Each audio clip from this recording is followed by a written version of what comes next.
Hello students, बघा आज आपण पुढचा भाग बघणार आहे. त्याच्यामध्ये पहा, आपण इथं आलेलो होतो. Criteria for the new system of classification, इथून हा भाग काढून टाकलेला आहे.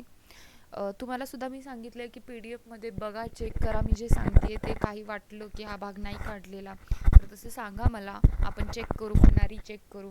क्रायटेरिया फॉर न्यू क्लासिफिकेशन हा भाग काढला आहे ह्या पेजवरचा. हा सुद्धा भाग इथून बी साईडपासून जो इथेपर्यंत आहे, ॲनालिडा ॲनिमल लाईक अर्थवॉर्म, इथेपर्यंत काढून टाकलेला आहे. आता आपल्याला डिरेक्टली फायलम पॉरिफेरा बघायचा आहे. बघा, फायलम पॉरिफेरा आपण बघतोय, म्हणजे जे रंध्रीय प्राणी संघ असतो तो. This animal are with simplest body plan and are called sponges. They bear numerous pores on their body. Those pores are called ostia and oscula. बघा, हे सर्वात साध्या प्रकारची शरीररचना असलेले प्राणी आहेत. त्यांना स्पंज असं म्हणतात. त्यांच्या शरीरावर असंख्य छिद्रे असतात. त्या छिद्रांना ऑस्टिया किंवा ऑस्क्युला असं म्हटलं जातं. 2 नंबरचं बघा, these are aquatic animal. Most of them are marine and few are fresh water dwellers. म्हणजे हे जलवासी प्राणी असून काही समुद्रात राहतात, तर काही असतात ते गोड्या पाण्यात राहतात. Most of animal have the asymmetrical body. बहुतेक असे प्राणी असतात ज्यांचं शरीर असममित असतं. असिमेट्रिक म्हणजे सिमेट्रिक म्हणजे बघा समांतर असं असतं. मधून दोन्ही भाग दोन समान भाग होतात, त्याला आपण सिमेट्रिक म्हणतो. पण इथं जे आहेत ते असिमेट्रिक आहेत. This animal have special type of the cell that is the collar cell. बघा, या प्राण्यांच्या शरीरामध्ये कॉलर सेल्स असतात. मग त्यांच्या मदतीने ते काय करू शकतात, या कॉलर सेलच्या, तर पाण्याला प्रवाहित करत असतात. 5 नंबरचं बघा, this animals are always attached to the substratum, hence do not show locomotion, hence they are referred to the sedentary animals. बघा, हे कायम सबस्ट्रॅटमला अटॅच असतात आणि त्यामुळे काय होत असतं, ते कोणतंही लोकोमोशन, कोणतीही हालचाल करत नाहीत. त्यामुळे त्याला सेडिमेंटरी म्हणजे स्थानबद्ध ॲनिमल, प्राणी असं म्हणतात, न हालचाल करणारे प्राणी. Their spongy body is supported by the spicules or the spongin fibre. Spicules are made up of the calcium carbonate or silica. बघा, काय सांगितलेलं आहे, ह्यांची जी बॉडी असते ही सपोर्ट होते. याला सपोर्ट कुणाचा होतो, स्पायकुल आणि स्पॉन्जेस. याच्यामुळे त्याला काय, तो आधार येत असतो. आणि हे स्पायकुल्स जे असतात ते तयार झालेले असतात कॅल्शियम कार्बोनेटचे किंवा सिलिकाचे. ओके, 7 पॉईंट बघा, this animal feed upon small organism taken in their body along with water. Water is taken in the through ostia and given out through oscula. बघा, ह्यांच्या शरीरात घेतल्या गेलेल्या पाण्यातील लहान सजीव व पोषक द्रव्यांचे ते भक्षण करत असतात. आणि ऑस्टिया नावाच्या छिद्रातून पाणी ते आत घेतात. म्हणजे या छिद्रातून पाणी आत घेणार आणि या ऑस्क्युला ह्या छिद्रातून ते बाहेर टाकणार आहेत. पुढे बघा, 8 नंबरचं, this animal reproduce by budding as sexual method and or asexual method or by sexual method. Beside they have good ability of regeneration. बघा, यांचं प्रजनन मुकुलायन म्हणजेच बडिंगला मुकुलायन म्हणतात, आपण बघितले. या सेक्शुअल मेथडनं होतं किंवा या असेक्शुअल मेथडनं होतं किंवा सेक्शुअल मेथडनं सुद्धा होत असतं. आणि यांच्यामध्ये पुनरुद्भवन करण्याची म्हणजे रिजनरेट स्वतःला करण्याची क्षमता असते. ह्यात एक्झाम्पल आहे सायकॉन, युस्पॉन्जिया, त्याचबरोबर हायलोनेमा, त्याचबरोबर युप्लेक्टेला. ही एवढी उदाहरणं आहे त्याची. आता दुसरा आहे तो फायलम कॉलेंट्रेटा. ठीक आहे, म्हणजे फायलम सिलेंट्राटा. बघा, यामध्ये पहिला जो भाग दिलेला आहे, body of this animal is a cylindrical or umbrella like. If it is cylindrical it is called the polyp and if it is umbrella like it is called the medusa. बघा, काय सांगितलेलं आहे, यांची बॉडी जी cylindrical असते किंवा umbrella like असते. मग यांची बॉडी जर सिलेंड्रिकल असेल, दंडाकृती असेल, तर त्याला पॉलिप म्हणतात किंवा अम्ब्रेला लाईक असेल तर मेड्युसा म्हणतात. Most of this animal are marine, only few are fresh water dwellers. म्हणजे बहुतेक जे हे ॲनिमल्स आहेत हे समुद्राच्या पाण्यात राहतात. काहीच असे असतात जे फ्रेश वॉटरमध्ये राहतात.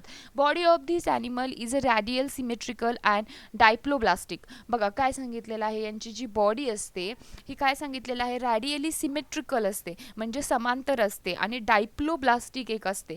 ठीक आहे, बघा म्हणजे द्विस्तरीय असते, दोन स्तर असतात त्याच्यामध्ये. त्याचबरोबर बघा काय सांगितलेलं आहे अजून, cnidoblast bearing tentacles are present around the mouth. Tentacles are used for the capturing the prey, whereas the cytoblast inject the toxin in the body of the prey. Those are useful for the protection. बघा काय सांगितलेलं आहे, त्यांच्यामध्ये tentacles असतात जे माउथमध्ये असतात. हे tentacles use करतात ते कशासाठी, प्रे म्हणजे भक्षक शोधून त्या कॅप्चर करण्यासाठी. आणि त्याचबरोबर हे काय करत असतात, इंजेक्ट करतात टॉक्झिन विषारी पदार्थ त्या भक्षकाच्या शरीरामध्ये. हे त्यांच्या प्रोटेक्शनसाठी यूजफुल असतात. एक्झाम्पल आहे हायड्रा ॲडमेसिया म्हणजे सी ॲनिमॉन जो असतो, त्याचबरोबर फायसेलिया एक आहे, त्याचबरोबर ऑरेलिया एक आहे. ठीक आहे. आता पुढचा भाग बघा हा झाला. आता डू यू नो हा भाग काढलेला आहे, सरप्रायझिंग इन्फॉर्मेशन हा एक भाग काढला आहे. बघा फायलम, पुढचा फायलम आपल्याला त्यांनी दिलेला आहे तो आहे प्लॅटीहेल्मिंथेस. ठीक आहे, म्हणजे चपट्या कृमींचा जो संघ असतो त्याला म्हणतात. Body of this animal is a slender and flat like a leaf or strip, hence it is called a flatworm. यांचे शरीर जे असतं ते सडपातळ असतं आणि पट्टीसारखे चपटे असतात, म्हणून याला चपटीकृमी असं म्हणतात. बहुतेक प्राणी हे most of the animals are endoparasite. आता एंडोपॅरासाइट म्हणजे एखाद्या सजीवाच्या आतमध्ये तो जो जगतो त्याला एंडोपॅरासाइट म्हणतात. काही असे असतात जे फ्री लिव्हिंग असतात किंवा ॲक्वॅटिक असतात. बॉडी जी असते ती अक्युलोमेट अँड बायलॅटरली सिमेट्रिकल असते. बघा यांची जी बॉडी जी असते ही समांतर असते, बायलॅटरली सिमेट्रिकल सांगितलेली आहे. दिस आर द ट्रायप्लोब्लास्टिक. आता बघा यांच्यामध्ये 3 स्तर असतात ट्रायप्लोब्लास्टिक. कुठले थर, एंडोडर्म आहे, एक्टोडर्म आहे आणि मेसोडर्म आहे. बघा काय सांगितलंय, this animal are the hermaphrodite, that is the male and female reproductive system are present in the same animal body. आता हर्मॅफ्रोडाइट म्हणजे काय, तर मेल आणि फिमेल रिप्रोडक्टिव्ह सिस्टीम एकाच ॲनिमल बॉडीमध्ये असते. याचे एक्झाम्पल आहेत planaria, liver fluke, tapeworm etcetera. Okay. आता पुढचा आपल्याला दिला आहे, मी या पानावचा कोणता भाग अजून कमी झाला 1-2 मिनटं चेक करते. ठीक आहे, एवढाच झालेला आहे याच्यावरचा. फायलम आस्केलमिंथेस हा पुढचा आहे, म्हणजे गोलकृमी प्राणीसंघ आहे. बॉडी ऑफ धिस,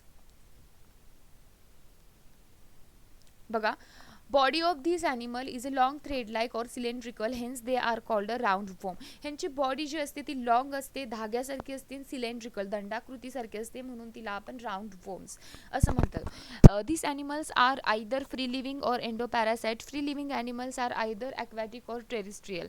बघा काय सांगितलेलं आहे, हे ॲनिमल फ्री लिव्हिंग असतात किंवा एंडोपॅरासाइट असतात, आणि फ्री लिव्हिंग असतात ते काही वेळेला पाण्यात राहतील किंवा दोन्हीतही टेरिस्ट्रियल. बघा body of this animal is a triploblastic and the pseudocoelomate. बघा काय सांगितलेलं आहे, यांचं जे शरीर आहे हे त्रिस्तरीय आहे आणि यांच्यामध्ये आभासी देहगुहा आहे. बघा body of this animal is non segmented and covered with the tough क्युटिवल.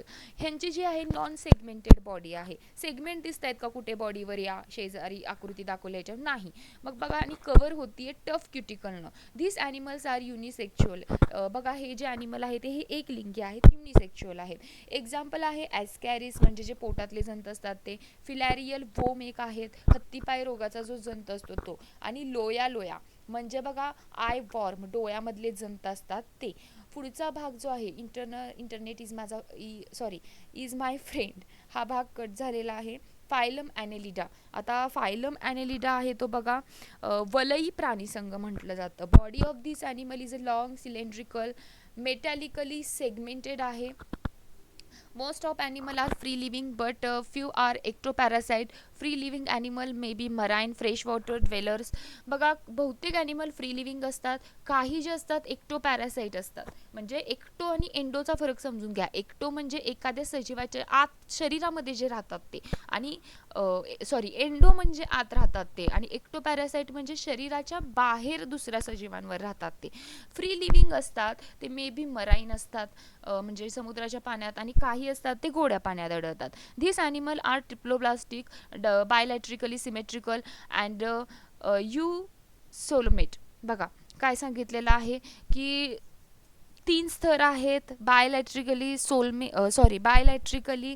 Symmetrical म्हणजे समांतर आहेत. They have setae or parapodia or suckers for locomotion. हे तीन भाग ह्यांनी आपल्याला त्यांच्या हालचालीसाठी दिलेले आहेत. Their body is a covered with the special cuticle. ह्यांची बॉडी जी असते ती स्पेशल क्युटिकलनं तयार झालेली असते. This animals are either hermaphrodite or the unisexual. बघा, आणि ह्याचे एक्झाम्पल आहेत अर्थवर्म, लीच आणि नेरिस. ठीक आहे. पुढचा भाग जो आहे फायलम अर्थ्रोपोडा. म्हणजे बघा, फायलम अर्थ्रोपोडा जो आहे तो संधिपात प्राणीसंघ आहे. This animal have joint appendages, hence it is called arthropoda. ह्या प्राण्यांना छोट्या छोट्या तुकड्यांनी जोडून तयार झालेली उपांगी असतात, अपेंडेजेस, म्हणून त्याला आपण अर्थ्रोपोडा असं म्हणतो. Planet earth has a highest number of animal from this phylum. पृथ्वीवर या संघातील सर्वात जास्त संख्या आहे. Hence this is a largest phylum with highly successful animal in animal kingdom. बघा, MCQसाठी विचारलं जाऊ शकतं की dot dot dot is the largest phylum. So phylum arthropoda हा सगळ्यात लार्जेस्ट फायलम आहे. This animal are found in the all type of the habitat ranging from the deepest ocean to the highest mountain. हे सगळीकडे जवळपास आढळतात. Deepest ocean समुद्रापासून ते एकदम हायेस्ट पर्वतांपर्यंत, माउंटेन्सपर्यंत आढळतात. Body of this animal are the triploblastic, eucoelomate, bilaterally symmetrical and segmented. Chitinous exoskeleton is a present around the body. बघा, कायटिनयुक्त असं एक्झोस्केलेटन जे आहे हे त्याच्या सराउंडिंगला असतं. हे ॲनिमल युनिसेक्च्युअल आहेत. एक्झाम्पल आहे क्रॅब म्हणजे खेकडा, स्पायडर कोळी, स्कॉर्पियन, विंचू, त्याचबरोबर मिलीपेड म्हणजे जो पैसा असतो तो, त्याचबरोबर सेंटीपेड, गोम, कॉकरोच, झुरळ, बटरफ्लाय म्हणजे फुलपाखरू, हनी बी म्हणजे मधमाशी, हे याच्यामध्ये येतात. आता एवढा भाग आज आपण बघितलेला आहे. उद्याच्या भागामध्ये आपण फायलम मोल्युस्का बघायचा आहे. आजच्या भागात जर काही शंका असेल तर नक्की विचारा. थँक्यू.